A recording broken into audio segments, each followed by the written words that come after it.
자, 에피쿠로스학파에 이어서 스토아학파 그리고 나머지 간단한 내용들 이제 정리를 하고 최종적으로 쭉 어려웠던 이야기들, 행복에 대한 이야기들을 마치도록 하겠습니다. 자, 에피쿠로스는 사람 이름이지만 스토아는 사람 이름은 아니에요.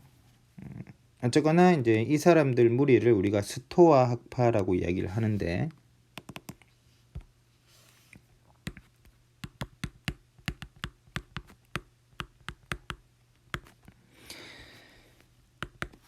자, 스토아학파는 보면 약간 조금 비상식적인 이야기를 합니다. 우리가 저번 시간에 에피쿠로스에 대해서 배웠지만 에피쿠로스를 우리가 쾌락주의라고 한다고 이야기를 했죠. 물론 얘네들이 뭐 적극적으로 쾌락을 추구하는 건 아니지만 어쨌거나 에피쿠로스는 행복 이꼴 쾌락이라고 이야기를 했어요. 자, 그런데 스토아학파는 뭐라고 부르느냐? 얘네들 금욕주의라고 불러요.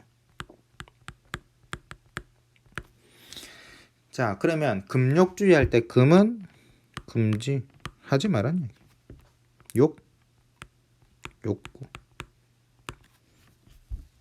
해석하면 너의 욕구 금지. 네 하고 싶은 거 원하는 거 하지 마. 그러면 행복해질 거야. 라는 이야기죠. 자, 이런 이야기는 우리의 상식이랑 정반대입니다. 보통 우리가 생각했을 때 내가 원하고 바라는 걸 해야 기분이 좋지. 그리고 그게 행복이거든. 근데 스토아는 정반대 이야기를 해요. 네 하고 싶은 거 하지 마. 그래야만 너가 행복해질 수 있다. 라고 이야기를 하는 거거든요. 자, 그렇다면 얘네들은 왜 이렇게 비상식적인 이야기를 하는가? 왜 이렇게 비상식적인 이야기를 하는가? 나름대로 이유가 있겠죠. 자, 한번 살펴볼게요.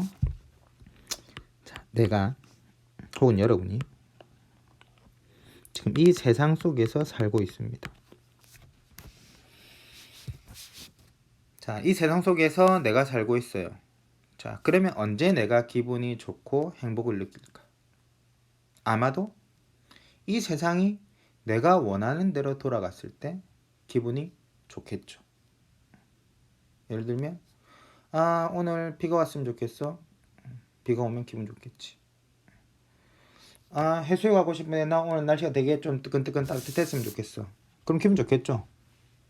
혹은 나 오늘 스키 타고 싶은데 밖에 눈이 왔으면 좋겠네. 그럼 기분 좋겠죠. 우리가 이 세상 속에서 살고 있는데 이 세상이 내 마음대로 혹은 내가 원하는 대로 돌아가면 아마 나는 기분이 좋고 즐겁고 행복할 거예요. 자, 문제는 세상이 내가 원하는 대로 돌아가느냐는 거죠. 그런가요? 그렇지 않아요. 혹시 여러분들 중에 비 좋아하는 친구들이 있습니까? 비가 오는 날? 저는 개인적으로 별로 안 좋아해요. 특히 안경을 끼기 때문에 안경에 물 한 방울이라도 맞으면 안경 닦아야 되죠. 그래서 저는 비 오는 날 되게 싫어합니다. 비가 오면 꿉꿉하기도 하고 우산도 들고 다녀야 되고 운전하기도 불편하고 여러모로 별로예요. 나는 비가 안 왔으면 좋겠어. 근데 문제는 비가 온다는 거지. 그러니까는 짜증나요. 행복하지 않다는 거죠. 두 번째에 여러분은 어떤 계절 좋아합니까? 보통 이제 학생들에게 여름이랑 겨울이랑 언제가 좋으니 물어보면 어떤 애들은 여름이 좋아요, 어떤 애들은 뭐 겨울이 좋아요 이야기를 하는데 그거는 상대적으로 그래도 나는 여름보다 겨울이 좋아요. 그래도 나는 겨울보다는 차라리 여름이 나아요. 라는 거죠. 더워 죽겠는데 좋나요? 추워 죽겠는데 좋아요?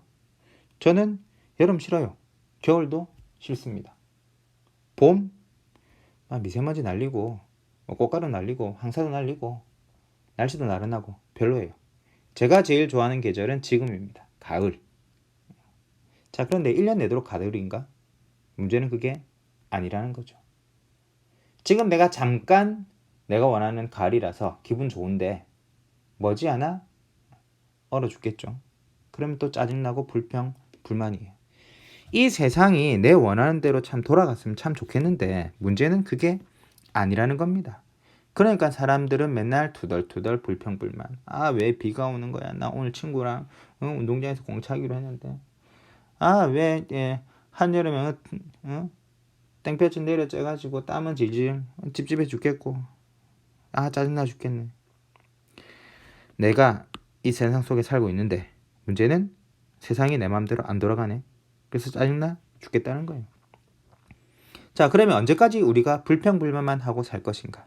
다행히 우리는 이성이라는 걸 가지고 있어요. 생각할 수 있는 능력을 가지고 있어요. 자, 그러면 우리가 가지고 있는 이 이성의 기능을 통해서 도대체 세상이 왜 이따위인가? 왜 세상이 내 원하는 대로 돌아가지 않는가? 그래서 왜 이렇게 짜증나는가에 대해서 한번 따져보자는 이야기입니다. 자, 이 세상은 그럼 왜 이따위로 돌아갈까요? 자, 일단 이 세상은 그냥 주먹구구식으로 지 맘대로 돌아가지는 않아요. 자, 예를 들면 계절이 지 맘대로 바뀐다는 건 아니지.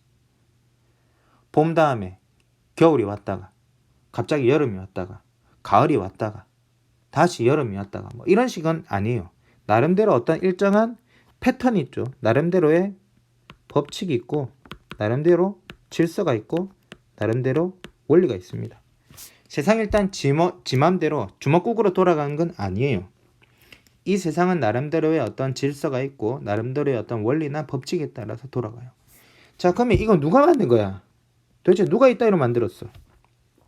보통 이건 누가 만들었다고 이야기를 합니까? 신이 만들었다고 이야기를 합니다. 그게 뭐 하느님이든 하나님이든 부처님이든 알라든 뭐가 됐든 상관없이 어쨌거나 우리가 보통 이게 세상의 원리 법칙은 신이 만들었다고 이야기를 해요. 자, 그러면 이 신이 어떤 존재인가? 신은 일단 선하죠. 얼마큼? 순도 100% 선합니다. 그리고 못하는 게 없어요. 전지전능합니다.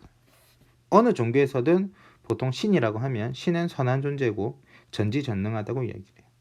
자, 이런 신이 이 세상을 이따위로 만들어놨네. 그래서 계절이 바뀌고 비가 와요.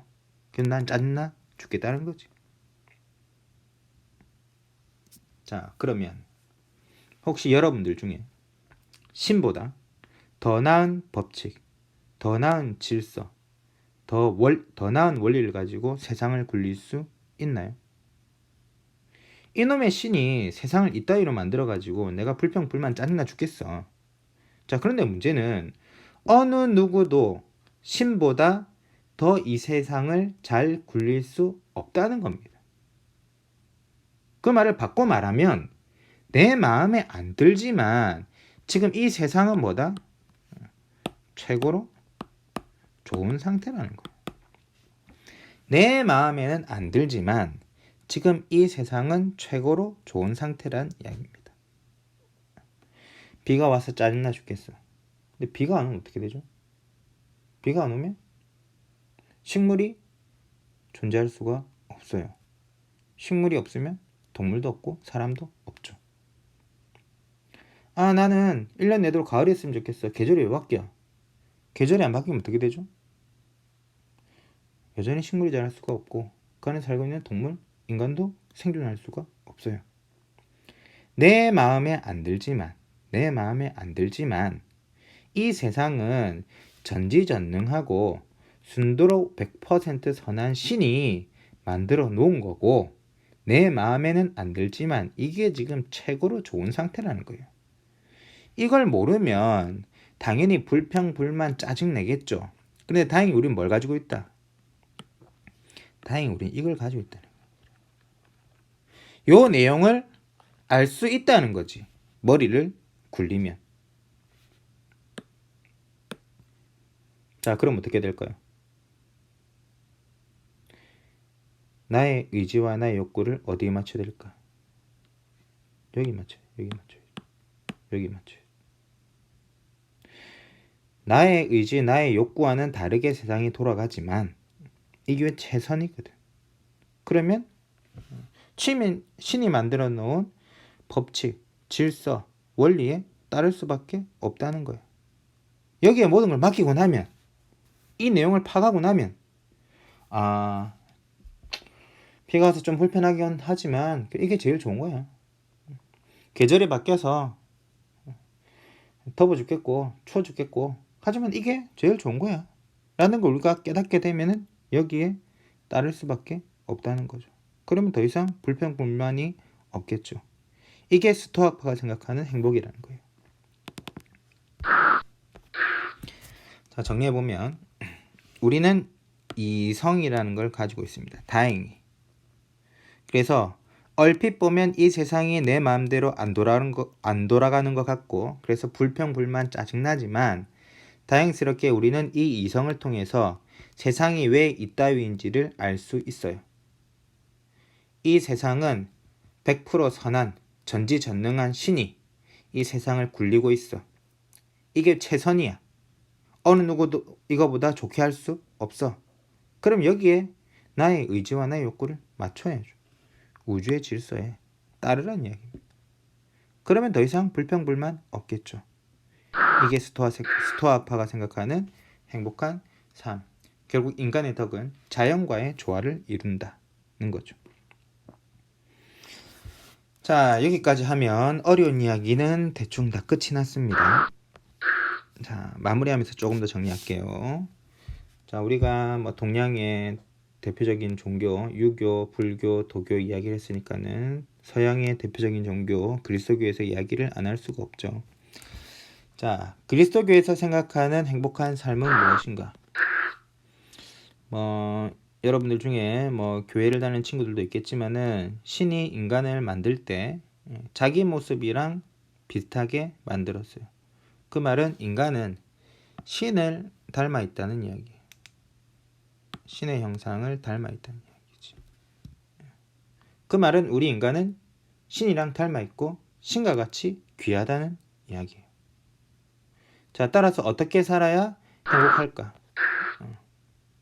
신의 아들, 예수님이 이야기한 말씀에 따라서 살면 된다는 거예요. 자, 그러면 예수님이 무슨 이야기 했느냐? 첫 번째, 신을 믿어라. 신에 대한 믿음. 그 다음 두 번째, 이웃의 고통을 서로 나누고 사랑하며 살아가라. 줄이면 이웃을 사랑해라. 이게 그리스도교에서 가장 강조하는 두 가지 계명이거든요. 신에 대한 믿음, 이웃사랑. 그래서 이 두 가지를 지키고 살면은 인간으로서 행복한 삶을 살 수 있고 나중에 죽어서 어디 갈 수 있다? 천국 갈 수 있다는 이야기입니다. 자, 진짜 마지막. 우리나라에서 생각하는 이상적인 인간상 혹은 인간으로서 행복한 삶을 사는 건 무엇일까요? 아는 친구도 혹시 있을런가 모르겠는데 선비라는 말 들어봤죠? 이상적인 인간상, 인간으로서 행복하게 사는 건 선비와 같다는 거예요. 그럼 선비 같은 사람인데 학문에 힘쓰고 인격을 수양하고 옳음을 추구하며 살아가는 사람. 그래서 열심히 공부하고 그다음에 자신의 인격을 갈고 닦아서 옳은 행동을 하는 사람. 그래서 주위의 유혹이나 감정이 흔들리지 않고 말과 행동이 일치하는 사람이 우리나라에서 생각하는 행복한 삶, 선비로서의 삶이다. 자, 쭉 어려운 이야기들을 길게 했는데 다들 어려운 이야기 잘 들어줘서 고맙고 필기들 잘 마무리해서 나중에 학교 오면은 검사를 할 테니까는 꼼꼼하게 다들 필기하고 메모할 수 있으면 좋겠습니다. 고생 많았습니다.